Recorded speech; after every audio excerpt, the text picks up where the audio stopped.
Assalamualaikum warahmatullahi wabarakatuh. Perkenalkan, nama saya Renaldo Prasetyo. NIM saya 28920505047. Prodi saya manajemen. Di sini saya akan menjelaskan memaparkan materi dasar analisis laporan keuangan dengan dosen pengampu Bapak Dimas Wicaksono, SEMAK. Selanjutnya, di sini ada analisis laporan keuangan.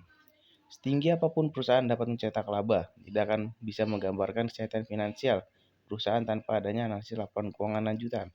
Dengan menggunakan metode dan teknik analisis yang tepat, laporan keuangan dapat memberikan informasi berharga bagi banyak kalangan untuk menilai kondisi keuangan perusahaan dalam mengambil keputusan finansial.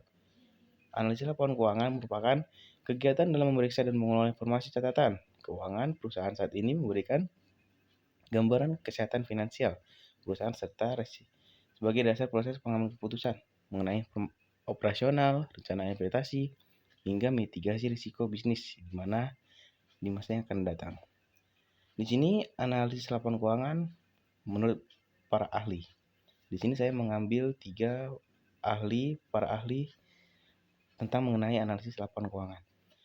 Yang pertama ada Wiranta Sujarweni. Analisis laporan keuangan adalah proses dalam rangka membantu menganalisis atau mengevaluasi keadaan keuangan perusahaan, hasil operasi perusahaan di masa lalu dan masa depan. Kedua, Dwi Prastowo. Menurut dia, analisis laporan keuangan adalah analisa mengenai dua daftar yang disusun oleh akuntan pada akhir periode untuk suatu perusahaan.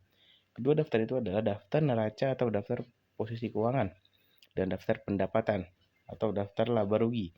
Selain itu juga ditambahkan sebagai daftar yang ketiga, itu daftar laba yang tidak dibagikan. Selanjutnya ada Subramayam dan Will. Analisis laporan keuangan bertujuan umum dan data-data yang berkaitan untuk menghasilkan estimasi dan kesimpulan yang bermanfaat dalam analisis bisnis. Selanjutnya, analisis laporan keuangan sangat krusial agar data keuangan bisnis perusahaan dapat dimanfaatkan dalam mendukung keputusan yang akan diambil baik oleh manajemen maupun pihak eksternal yang mempunyai kepentingan terhadap perusahaan seperti perusahaan, manajer perusahaan, investor pasar modal, karyawan perusahaan, pemberi kredit, auditor internal dan eksternal, dan regulator. Selanjutnya lagi, dianalisis juga mempunyai tujuan. Apa itu tujuan analisis laporan keuangan? Sini ada 5.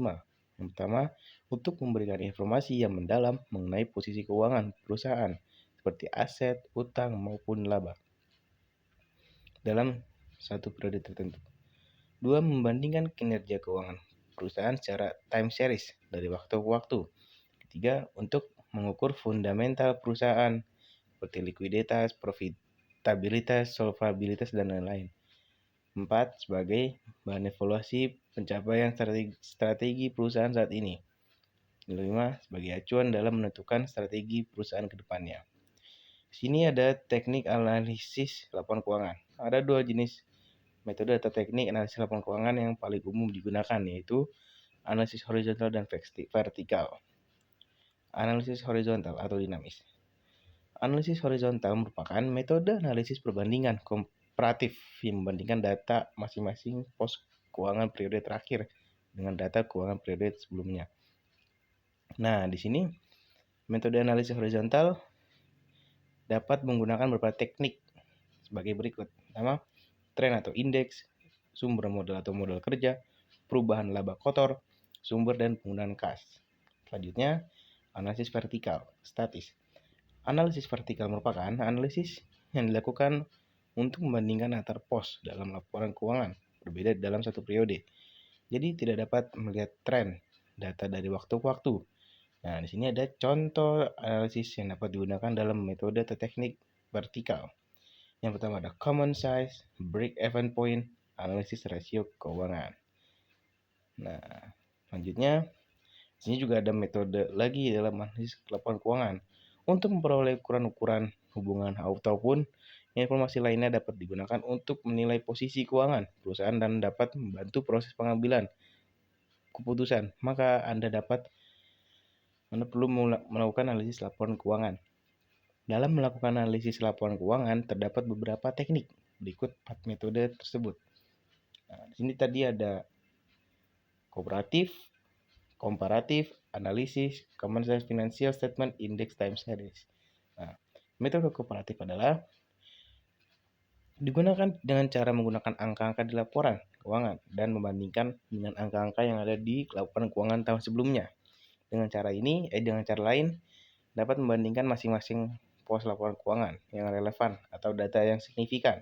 Sehingga metode ini juga dikenal dengan analisis rasio. Metode analisis. Metode menggunakan teknik perbandingan laporan keuangan beberapa tahun dan kemudian menggambarkan tren atau grafiknya. Oleh karena itu, pada metode ini dibutuhkan bantuan pengetahuan statistik, misalnya seperti menggunakan program linear Y sama dengan A plus BX.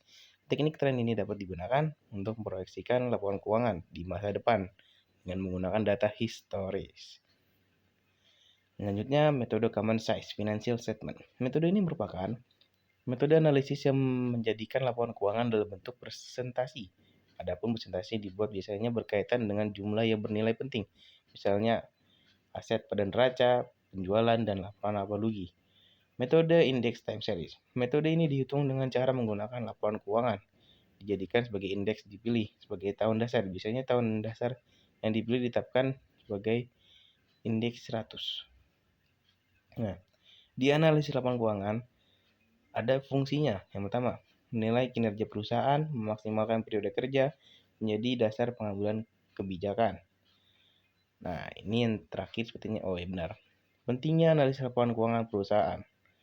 Analisis laporan keuangan perusahaan sebaiknya dilakukan secara lebih terperinci dan juga rapi, sebab ada banyak hal yang bisa didapatkan dari adanya analisis tersebut. Laporan keuangan dari sebuah perusahaan memang perlu untuk dianalisis karena hal ini berhubungan dengan strategi perusahaan untuk kedepannya.